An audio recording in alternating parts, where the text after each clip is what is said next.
Coordinate geometry नियामक ज्यामिति कहते हैं किसे?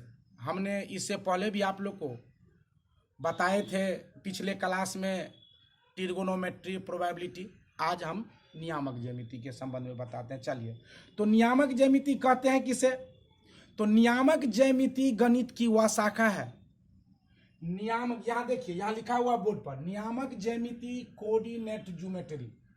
नियामक ज्यामिति गणित की वह शाखा है जिसके अंतर्गत चतुर्थांश के विषय में अध्ययन करते हैं। किसके विषय में अध्ययन करते हैं? चतुर्थांश के विषय में अध्ययन करते हैं। अब हम लोग चर्चा करेंगे आखिर चतुर्थांश क्या है। तो चलिए, इसको अंग्रेजी में कहते हैं, अंग्रेजी में इसे चतुर्थांश ही कहते हैं, लेकिन वैसे आप इसका दूसरा वर्ड कहोगे तो 4 फीट माने 4 पाद।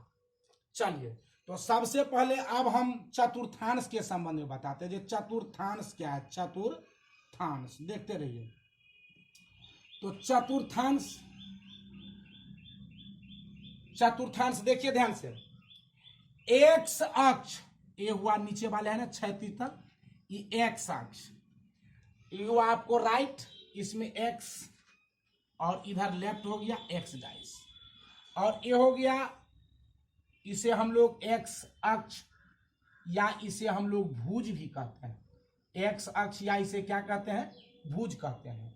और ये लंबा जो देख रहे हैं ये वाई अक्ष या इसे हम लोग कोटि भी कहेंगे। इसे हम लोग क्या कहेंगे? कोटि। ये हो गया वाई डैश। और एक कटान बिंदु 0 हो गया, इसे हम लोग मूल बिंदु भी कहते हैं। और याद रखिएगा, बराबर परीक्षा में पूछी जाती है, जो बताइए जो मूल बिंदु का निर्देशांक क्या होता है? तो मूल बिंदु का निर्देशांक आपको होता है 0 0, क्योंकि यह स्टेशन है, यहीं से ये मेन पॉइंट है। अब यहां से इधर लेफ्ट की ओर चलेंगे पॉजिटिव होगा, सॉरी राइट की ओर चलेंगे पॉजिटिव होगा, और लेफ्ट की ओर चलेंगे तो क्या होगा? निगेटिव होगा। इधर जो होगा निगेटिव और राइट की तरफ क्या होगा? पॉजिटिव ना। ऊपर की ओर ना, ऊपर की ओर चलेंगे तो पॉजिटिव और नीचे की ओर चलेंगे तो निगेटिव। तो इस आप चतुर्थांश की डिफिनीशन आप लोग भी दे सकते हैं। चतुर्थांश के डिफिनीशन क्या हो गया? एक्स अक्ष भुज और वाई अक्ष कोटि के लंबवत प्रतिच्छेद से जो आकृति बन गया, इसी आकृति का नाम है चतुर्थांश। इसमें चिन्ह के विषय में आगे बताएंगे, फिलहाल अभी समझिए चतुर्थांश ना। तो एक्स अक्ष भुज, एक्स अक्ष देख रहे हैं नीचे में है, एक्स अक्ष भुज और वाई अक्ष कोटि के लंबवत प्रतिच्छेद से जो आकृति बनता है, उस आकृति को हम लोग क्या कहेंगे? चतुर्थांश कहेंगे। तो आप लोग चतुर्थांश समझ गए, कोऑर्डिनेट नियामक ज्यामिति भी समझ गए जिसके अंतर्गत चतुर्थांश, और चतुर्थांश भी समझ गए। अब एक्स अक्ष क्या है? एक्स इसी में देख लीजिए, एक्स अक्ष क्या है आप देखिए। चतुर्थांश तो समझ गए, अब इसको मिटाते हैं। चलिए, अब इसमें अगर साइन देना है वैसे हम आगे बताएंगे। साइन, इसका साइन हो जाएगा प्लस प्लस, ये सब आगे बताएंगे। इसका हो जाएगा साइन माइनस प्लस ना, इसका हो जाएगा माइनस माइनस, और ये हो जाएगा आपको प्लस माइनस। ये हो गया प्रथम पाद, प्रथम पाद, इसे फर्स्ट टर्म भी कहते हैं। इसके बाद ये द्वितीय पाद हो गया, द्वितीय पाद, इसे हम लोग सेकेंड टर्म भी कहते हैं। ये हो गया आपको तृतीय पाद ना, इसे हम लोग क्या कहेंगे? थर्ड टर्म भी कहते हैं। और उसके बाद ये हो गया चतुर्थ पाद, क्या हो गया? चतुर्थ पाद, इसे हम लोग फोर्थ टर्म भी कहते हैं। चलिए, तो आप लोग चतुर्थांश समझ गए। अब चतुर्थांश एक्स अक्ष और वाई अक्ष से तो बना चतुर्थांश। अब चलिए हम समझाते हैं जो एक्स अक्ष क्या है, इसको पहले मिटाते हैं। चलिए, तो किसी भी चतुर्थांश में ये क्षैतिज रेखा, क्षैतिज माने होता है परी हुई रेखा, क्षैतिज माने परी हुई, एक्स हो गया और ये एक्स डाइस हो गया, ये बीच में ले लीजिए 0, तो इसे हम लोग क्या कहेंगे? एक्स अक्ष। आप समझ गए एक्स अक्ष, इसे हम लोग भुज भी कहते हैं। एक्स अक्ष भी समझ गए, इसी के संयोग से चतुर्थांश का निर्माण हुआ था। तो एक्स अक्ष समझ गए। अब कोटि किसे कहेंगे? सो ध्यान से सुनिए, कोटि, कोटि किसे कहेंगे? सो देखिए, ये जो लंबवत रेखा है ना, ऊर्ध्वाधर, इसे ऊर्ध्वाधर रेखा भी कहते हैं, y डैश और बीच में ये 0 ना, तो इसे हम लोग y अक्ष या इसे हम लोग क्या कहेंगे, कोटि कहेंगे। ध्यान से देखेंगे, y अक्ष या इसे क्या कहेंगे, कोटि कहेंगे। तो आप लोग नियामक ज्यामिति समझ गए, चतुर्थांश समझ गए, चतुर्थांश के अंतर्गत आप लोग x अक्ष समझ गए, x अक्ष, उसके बाद y अक्ष कोटि भी समझ गए।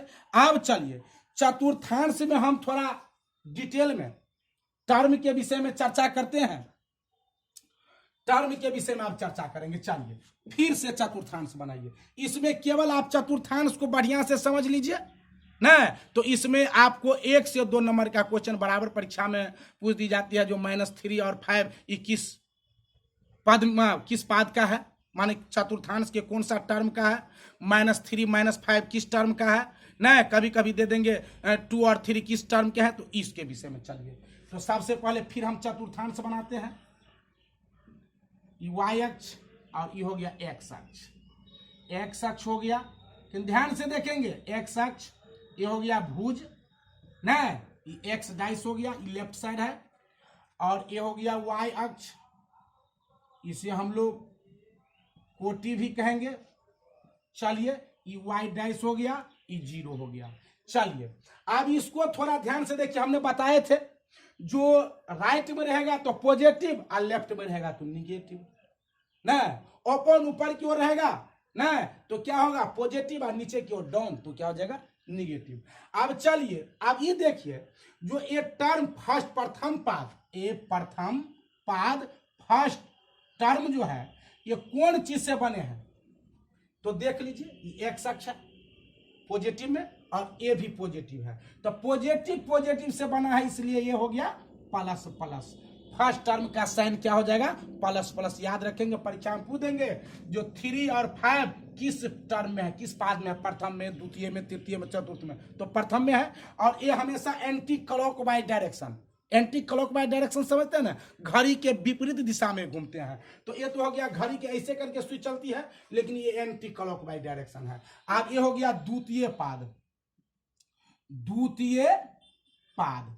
चलिए अब द्वितीय पाद में बताइए, जो ये द्वितीय पाद को जिन निर्माण हुआ है या किस सब से निर्माण हुआ है, तो एक इसमें लकीर जो है ये आपको कोटि का जो पॉजिटिव है और दूसरा नेगेटिव है। और एक बात कोऑर्डिनेट में हमेशा याद रखिएगा, पहले x के मान तब y के मान। कभी भी अगर परीक्षा में पूछ दिया जाए जो 3 और 5 ये कौन चीज है, इसमें भुज कौन है, तो 3 हो गया भुज, और कोटि कौन है तो 5 हो गया कोटि। -3 और 4 भुज कौन चीज है, तो पहले भुज उसके बाद कोटि, ये हमेशा याद रखेंगे। चलिए तो द्वितीय पाद, तो पहले x का मान तो निगेटिव है, लेफ्ट में है, यहां खड़े हो जाइए, यहां खड़े हो जाएंगे, इधर हम खड़े होंगे ना, तो ये लेफ्ट हो गया, तो माइनस और क्या हो जाएगा, ये पॉजिटिव है प्लस। अब तृतीय पाद ना, इसे क्या कहते हैं हम लोग, थर्ड टर्म। तो तृतीय पाद में आइए, इसका साइन हो गया आपको माइनस माइनस ना, इसमें देखिए ये भी निगेटिव लेफ्ट में है और ये नीचे वाले डाउन वाले है, तो ये हो गया कौन चीज, माइनस। याद रखेंगे, परीक्षा पूछेंगे -3 -5 किस टर्म में, तो देखिए तो माइनस माइनस किस में है, तृतीय टर्म में। चलिए चतुर्थ टर्म देखिए, एक्स का मान पहले लेंगे, ये हो गया चतुर्थ पाद। क्या हो गया ये, चतुर्थ पाद। इसको हम लोग ना क्या कहेंगे, प्लस माइनस। तो आप लोग को आप किसी भी टर्म से अगर क्वेश्चन बराबर 1-2 नंबर का ऑब्जेक्टिव में डाल देते हैं, जो बताइए ना, जो 4 और -5 किस टर्म का, खोजिए। ये पॉजिटिव और निगेटिव, तो प्लस और माइनस किस में है, किस टर्म में, प्रथम में है नहीं, द्वितीय में है नहीं, तृतीय में है नहीं, 4 में। देख लीजिए पॉजिटिव और ये क्या हो गया निगेटिव। कहीं पूछ देंगे आपको ना -5 और 2 ये किस टर्म का, खोजिए तो माइनस प्लस ये द्वितीय टर्म का है, कोई प्रॉब्लम।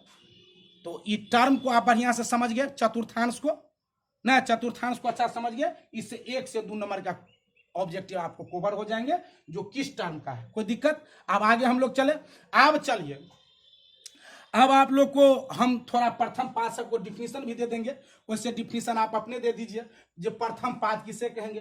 तो आप लोग को इससे पहले डिफिनीशन माने परिभाषा को भी परिभाषा दिए थे।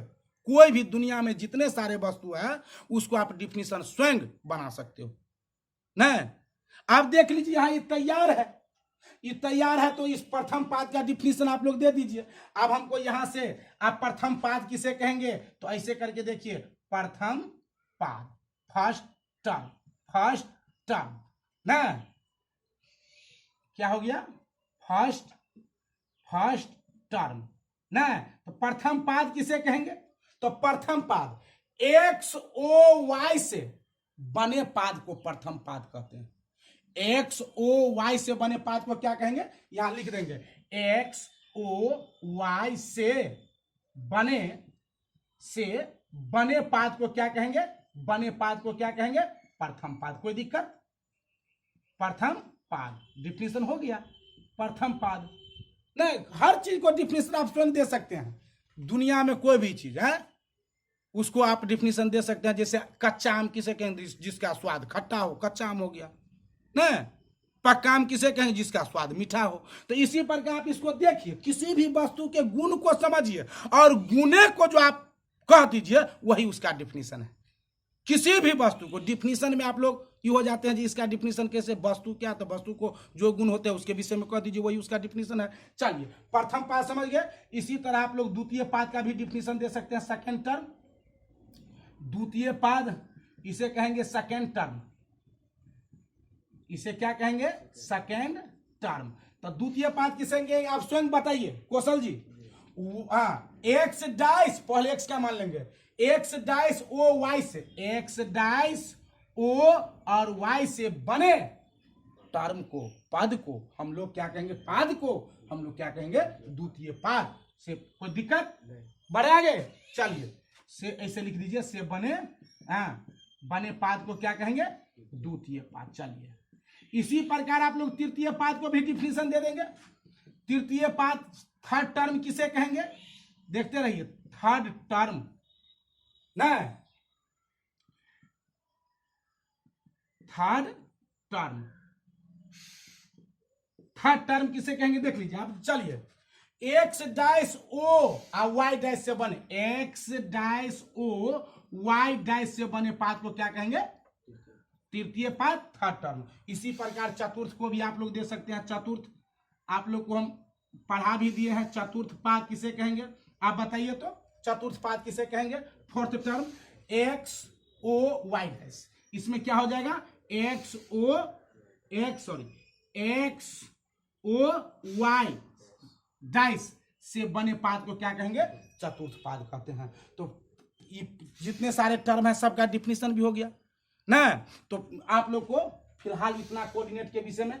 अब चलिए हम क्लास 10th के बच्चों के प्रत्येक 3 चैप्टर है कोऑर्डिनेट में, 3 चैप्टर है, इस तीनों चैप्टर के लिए हम आपको अलग अलग फार्मूला देते हैं। निश्चित रूप से एक भी आपको प्रॉब्लम नहीं होना चाहिए। आप फार्मूला ध्यान से देखिए, जो फर्स्ट चैप्टर में मात्र 2 फार्मूला है, सेकेंड चैप्टर में 4 फार्मूला है और थर्ड चैप्टर में 1 फार्मूला है। तो कहां किस फार्मूला का उपयोग करेंगे आप ध्यान से देखिए। चलिए शुरू करते हैं। चलिए इसको, चलिए तो सबसे पहले हम देखेंगे फर्स्ट चैप्टर के लिए, उसमें है डिस्टेंस फार्मूला। उसमें क्या है डिस्टेंस फार्मूला, ध्यान से देखिए, उसमें है डिस्टेंस फार्मूला, डिस्टेंस फार्मूला। इसे हम लोग कहते हैं दूरी सूत्र। क्या कहेंगे दूरी सूत्र। इसे हम लोग क्या कहते हैं बउआ दूरी सूत्र। डिस्टेंस फार्मूला का मतलब हो गया दूरी सूत्र। इसमें आपको दूरी निकालना है, तो इसमें मात्र 2 सूत्र है, ध्यान से देखिए। पहला सूत्र आपको पूछेंगे जो मूल बिंदु 0 0 से कोई बिंदु P x y की दूरी बताइए। तो चलिए मूल बिंदु इसका निर्देशांक क्या होते हैं 0 0 से किसी बिंदु, कोई बिंदु लीजिए, किसी बिंदु P ले लीजिए, किसी बिंदु यहां P ले लेते हैं, P x y की क्या कीजिए दूरी बताएं। इसको हम सिद्ध भी करेंगे अगले क्लास में, बताएं। चलिए तो मूल बिंदु दे दीजिए, मूल बिंदु का निर्देशांक बताया ना 0 0 होता है।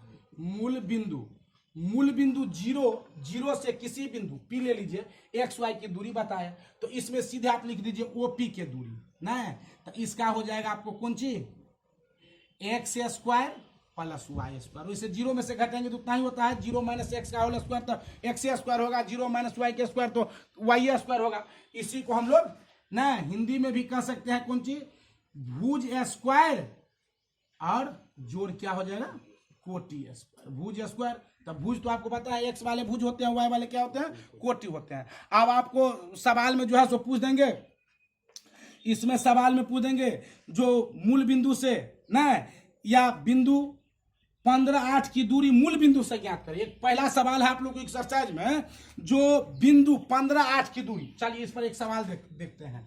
जैसे देखिए, जैसे आपको पूछ देंगे, इसमें सवाल में है बिंदु कितना है, बिंदु 15 8 की दूरी मूल बिंदु से निकाले। दूरी किससे निकालना है, मूल बिंदु से निकालना है, तो ज्यादा इसमें आपको मूल बिंदु से निकाले। चलिए मूल बिंदु से निकालते हैं।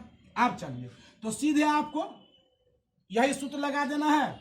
इसमें मूल बिंदु 0 0 हो गया ना, और इसको आप P मान लीजिए अपना मन से, यहां लिख देंगे इसका 0 हो गया 0 0, और इसको मान लीजिए P कितना है 15 और 8 है ना, और OP के बीच की दूरी निकाल लीजिए। तो रूट टेंडर इसमें x ये हो गया y ये हो गया, तो कितना हो जाएगा 15 का होल स्क्वायर प्लस 8 का होल स्क्वायर। तो 15 का स्क्वायर कितना हो जाता है 225 प्लस कितना हो गया, हाँ 64, ये हो गया 289, और इसका जो हम लोग वर्गमूल निकालते हैं 17, इस 17 इकाई आपका आ गया आंसर। यही है, मूल बिंदु से किसी बिंदु के बीच की दूरी निकाल लेंगे, कोई दिक्कत, मूल बिंदु से किसी बिंदु के बीच की दूरी निकालना है। चलिए अब हम लोग चलते हैं दो बिंदुओं के बीच की दूरी निकाले। फर्स्ट फार्मूला हो गया, अब हम लोग चलेंगे, मिटा दें, समझ गए ना, जो मूल बिंदु से किसी बिंदु के बीच की दूरी कहे तो सीधा भुज स्क्वायर जोड़ कोटि स्क्वायर। चलिए इस पर एक जैसे भी दे दिया, मिटावे बउआ। चलिए अब चलिए दूसरा फार्मूला है दो बिंदुओं के बीच की दूरी। दूसरा फार्मूला है दो बिंदुओं तो दो बिंदुओं ले लीजिए, दो बिंदु, पहला बिंदु ले लीजिए P x1, y1, x1, y1, और दूसरा Q x2, y2 के बीच की दूरी। किसकी दूरी, बीच की दूरी। चलिए तब बीच की दूरी निकालिए, आपको इसका नाम है डिस्टेंस फार्मूला, दूरी सूत्र, बीच की दूरी निकालिए। तब PQ निकाल लीजिए, हाँ तो इसका सूत्र हो जाएगा दूरी PQ बराबर हो जाएगा रूट टेंडर, याद रखेंगे x2 माइनस x1 का होल स्क्वायर अब प्लस y2 माइनस y1 का कौन चीज हो जाएगा होल स्क्वायर। x2 ये जो x2 हो गया, इसको याद रखेंगे, दो बिंदुओं के बीच की दूरी क्या होता है root tender x2 minus x1 के whole square plus y2 minus y1 के होल स्क्वायर। एक भी प्रॉब्लम आपको नहीं होंगे, खाली ध्यान से देखिए। इस पर भी एक जैसे बता देते हैं, जैसे देख लीजिए। अब दो बिंदु जैसे यहां दे दिया है, दो बिंदु ऐसे दे दिया है, दो बिंदुओं कितने बिंदुओं, दो बिंदुओं, इसको ले लीजिए, दो बिंदुओं P ले लीजिए, 2 5 है कुछ ना, और Q 3 4 है कुछ हो ना, के बीच की दूरी निकाले, के बीच की क्या निकाले, बीच की दूरी। आप आसानी से निकालेंगे बीच की दूरी ना, आपके ढेर सारे सवाल में है जो इस तरह की समस्या है। तो आप PQ, ये पहला हो गया x1 बराबर कितना हो गया 2, y1 बराबर कितना हो गया 5 है। उसके बाद इसमें x2 बराबर कितना हो गया 3, और y2 बराबर कितना हो गया 4। अब इसको फार्मूला पर आप सेटिंग कर दीजिए PQ के, और x2 यही हो गया x2, 3 माइनस 2 कितना हो जाएगा, यही फार्मूला लगा, x2 का मान कितना है 3, x1 का मान 1, इसका होल स्क्वायर, अब प्लस कितना हो जाएगा y2, तब 4 माइनस 5 का होल स्क्वायर। अब चलिए 3 माइनस 1 कितना हो गया 2 का स्क्वायर, और ये कितना हो जाएगा 4 माइनस, तो -1 का स्क्वायर, तो -1 का स्क्वायर प्लस ही होता है, तो कितना हो जाएगा, ये 4 हो जाएगा, आई 1 हो जाएगा। तो इसका आंसर कितना हो गया, √5 इकाई। कोई प्रॉब्लम, 2 बिंदु की सभी समस्या बना लेंगे, कोई दिक्कत नहीं। चलिए अब इस पर कुछ कुछ आपको सवाल रहेंगे, जिस संरेख इसको मिटावे बुआ। चलिए अब चलिए हम लोग चलते हैं, इसी पर आपको पूछ देंगे, आपको डिस्टेंस से फार्मूला पर अनेक तरह की प्रॉब्लम पूछेंगे ना। डिस्टेंस से फार्मूला पर जैसे पूछ देंगे संरेख और रैखिक बराबर, हमेशा 3 नंबर के निश्चित, या तो एक संरेख पूछेंगे या एक रैखिक पूछेंगे। जो बताइए 3 बिंदु आपको दिए रहेंगे, ए बिंदु दिए रहेंगे, इसका 2 3 हो कुछ हो, बी दिए रहेंगे 5 4 हो कुछ हो, सी हो ना 2a 1 दिए रहेंगे हैं। इसको कहेगा बताइए ये संरेख है, 3 बिंदु दिए हैं, संरेख है, तो आप सबसे पहले ऐसे कर लेंगे, ए हो गया, यहां बी हो गया और सी हो गया। संरेख का मतलब होता है एक ही रेखा पर बिंदु हो, तो हमने सबसे पहले ए का मान दिया है, बी का मान दिया है ना, जैसे 2 और 3 दिया है, 5 4 दिया है, इसका मान 2 1 दिया है। हमने पहले ए बी के बीच के दूरी निकाल लेंगे, किसके बीच के दूरी, ए बी, और फिर बीसी के बीच के दूरी निकालेंगे ना। कुछ समय के लिए मान लीजिए इसके बीच के दूरी 4 और इसके बीच के दूरी आपको निकल गया मान लीजिए 2, और AC के बीच के दूरी निकालेंगे। अगर ए 6 हो जाए तो संरेख हुआ, क्योंकि दोनों को जोड़ के ए बी जोड़ BC बराबर, इसका AB जोड़ BC बराबर AC। अगर ये हो जाए तो आपको क्या हो गया, संरेख हो गया। AB जोड़ BC बराबर AC हो जाए तो क्या हो गया, संरेख। इसी को कहेंगे एक रैखिक। इसी पर अनेक तरह की समस्या आपको पूछेंगे, हो गया। फर्स्ट चैप्टर में प्रॉब्लम नहीं है, आप फर्स्ट चैप्टर के प्रत्येक सवाल को आप आसानी से बना सकते हैं। अब इसी में पूछ देंगे, जो बताइए 3 बिंदु दिए रहेंगे और कहेंगे किसी त्रिभुज के 3 बिंदु है, बताइए त्रिभुज समबाहु है, तो समबाहु होने के लिए तो हर कुछ बताए ना आपको, समबाहु जिसका तीनों भुजा क्या हो, बराबर हो।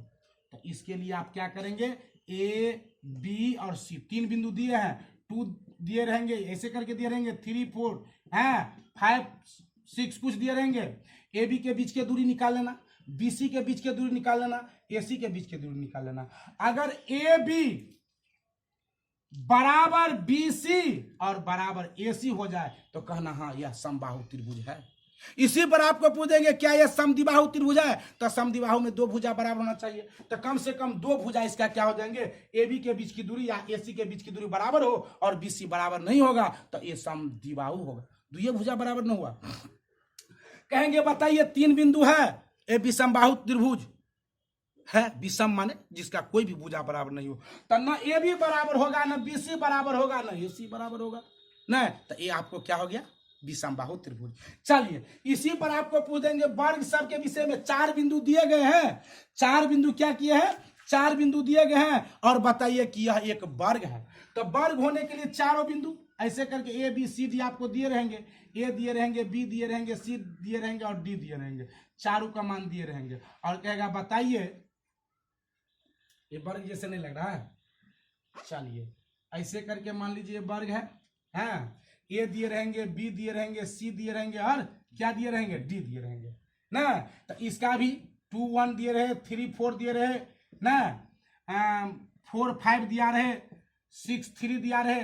अगर आप AB के बीच की दूरी निकालते हैं ना, BC के बीच की दूरी निकालते हैं, CD के बीच की दूरी निकालते हैं, AD के बीच की दूरी निकालते हैं, अगर ये चारों की चारों बराबर हो जाए, AB बराबर हो जाए, BC बराबर हो जाए, CD बराबर हो जाए, AD बराबर हो जाए, तो आप आंख बंद के कर दीजिएगा ये वर्ग है। इसी में आपको आयत, आयत को तो जानते हैं, आमने सामने की भुजा बराबर हो, तो यही में आयत पूछ देंगे तो AB बराबर, यही में आपको आयत पूछ देंगे तो इसमें क्या हो जाएगा, इसको थोड़ा बढ़ा दीजिए, इसी में ABC और D, तो AB बराबर CD होना चाहिए। आयत के लिए क्या होना चाहिए, AB बराबर, आयत के लिए इसी में क्या होना चाहिए, AB बराबर कौन चीज, CD होना चाहिए और AD बराबर आपको क्या होना चाहिए, BC। माने डिस्टेंस से फार्मूला, दूरी सूत्र निकाल के आप ये कर लेंगे, आसानी से आप किसी भी समस्या को आंख बंद करके बना लीजिएगा। इसमें आप किसी भी तरह की प्रॉब्लम नहीं होना चाहिए ना। देखिए कितना मिनट हो, चलिए तो ये फर्स्ट चैप्टर आप फर्स्ट चैप्टर को आसानी से बना लेंगे। ना। फिर अगले क्लास में हमने 4 फार्मूला बताएंगे। कितने फार्मूला बताएंगे? 4 फार्मूला बताएंगे, और प्रत्येक फार्मूला पर आपको हम क्या करेंगे? सवाल को सॉल्व करेंगे ना। पहला फार्मूला जैसे ऐसे करके जो किसी रेखा को m1 अनुपात m2 में बांटा जाता है, तो उसका कौन चीज आपको, उस किसी भी रेखा को m1 अनुपात m2 में विभाजित किया जाता है तो उसके निर्देशांक बताइए ना। ऐसे करके रहेंगे। आपको ये दूसरे चैप्टर के लिए बता रहे हैं ना। ऐसे करके ये रहेंगे, बी रहेंगे, और यहाँ कोई बिंदु दे देंगे, कोई बिंदु सी दे दे, और इसे कहे जी m1 अनुपात में क्या करते हैं? बांटते हैं ना। इसका दे देंगे x y, इसका निर्देशांक बताइए। 2 3 दिए रहेंगे, कुछ दिए रहेंगे ना, 5 4 दिए रहेंगे, और m1 अनुपात m2 माने 2 अनुपात 1 रहे, तो 2 m1 2 हो गया और e 1 हो गया। तो आप इसका फार्मूला सब बताएंगे। x बराबर m1 x2 plus m2 x1 bye m1 plus m2। इसमें y के लिए हो जाएगा m1 y2 plus m2 y1 आप बटे कौन सी m1 प्लस m2। कोई दिक्कत? इस टाइप के आप उसके बाद मध्य बिंदु कहेंगे। जब मध्य बिंदु निकालिए तो मध्य बिंदु का पहला फार्मूला हुआ, कहेंगे किसी रेखा के मध्य बिंदु। इसको हम दूसरे चैप्टर को डिटेल में ना, चैप्टर 2 और 3 इसको हम अलग से आप लोग को बताएंगे। वैसे थोड़ा हम दे देते हैं फार्मूला, तब तक देखिएगा अगर क्लियर हो जाए चैप्टर तो। और उसके बाद मध्य बिंदु का सूत्र होता है x बराबर x1 प्लस x2 बाई 2, और y बराबर होता है y1 प्लस y2 बाई क्या होता है? y1 प्लस y2 बाई 2 मध्य बिंदु के लिए। उसके बाद तीसरा इसका फार्मूला है केंद्रक निकाले। क्या निकाले? केंद्रक। किसी त्रिभुज के केंद्रक निकाले तो केंद्रक का सूत्र होता है x बराबर x1 plus x2 plus x3 लिखा रहा है बाई 3, और y बराबर होता है, y बराबर क्या हो जाएगा? y1 plus y2 plus y3 by 3। ये कैसे होता है तो हम अगले क्लास में बताएंगे। चौथा फार्मूला है जो किसी त्रिभुज के कौन सी अंतः केंद्र निकाले, तो उसमें भी x बराबर क्या हो जाएगा? ax1 plus bx2 plus cx3 by क्या हो जाएगा? a plus b plus c। y के लिए हो जाएगा ay1 plus by2 plus cy3 बटे कौन सी a plus b plus c। फिर तीसरा चैप्टर के लिए मात्र एक फार्मूला है त्रिभुज का सूत्र, उसमें बताए थे 1/2 x1 y2 minus y3 plus x2 ना। क्या हो जाएगा? x2 इसमें y3 माइनस y1 हो जाएगा प्लस x3, और क्या हो जाएगा? y1 माइनस y2 ना। ये भी फार्मूला आपको हम लिखिए देते हैं। चलिए 4 फार्मूला याद रखिएगा। m1 अनुपात m2 में विभाजित करता है तब मध्य बिंदु के, ये हो गया केंद्रक, किसी त्रिभुज के केंद्रक, ये हो गया अंतः केंद्रक ना। और ये तीसरा चैप्टर जो आप लोग को है उसके लिए कौन सी है? उसके लिए मात्र एक फार्मूला है, वो है त्रिभुज का क्षेत्रफल। तो एक त्रिभुज क्षेत्रमिति के त्रिभुज से अलग त्रिभुज है ये त्रिभुज का क्षेत्रफल। इसका सूत्र होता है 1/2 ना, बारीक कोश देंगे x1 और क्या हो जाएगा? y2 minus y3 plus x2 और क्या हो जाएगा? y3 माइनस y1 अब प्लस x3 क्या हो जाएगा? y1 minus y2। आप इसको जो है याद करेंगे ना। यहाँ थोड़ा टेक्निक लगा दीजिएगा। x1 है तो y1 वाला नहीं आया है, x2 है तो y2 वाला नहीं आया है, x3 है तो y3 वाला नहीं आया है। लेकिन क्या हुआ है? जहां से इसका अंत हुआ है वहीं से शुरू हुआ है, जहां से अंत वहीं से शुरू। थोड़ा टेक्निक से याद कर लीजिएगा ना। तो अगले क्लास में हम लोग फिर अगले चैप्टर कोऑर्डिनेट को लेकर चलेंगे। आप लोग इसको बढ़िया से देखिएगा, वीडियो को रिपीट करके देखिए, बार बार देखिए वीडियो को, ताकि आपको समझ में आए। इतना के बाद यदि प्रॉब्लम हो तो आप हमारे कमेंट बॉक्स में भेजिए, सर प्रॉब्लम नंबर इतना प्रॉब्लम है, उसको हम सॉल्व करेंगे। ठीक है, फिर अगले क्लास में हम लोग हाजिर होंगे। धन्यवाद। चलो।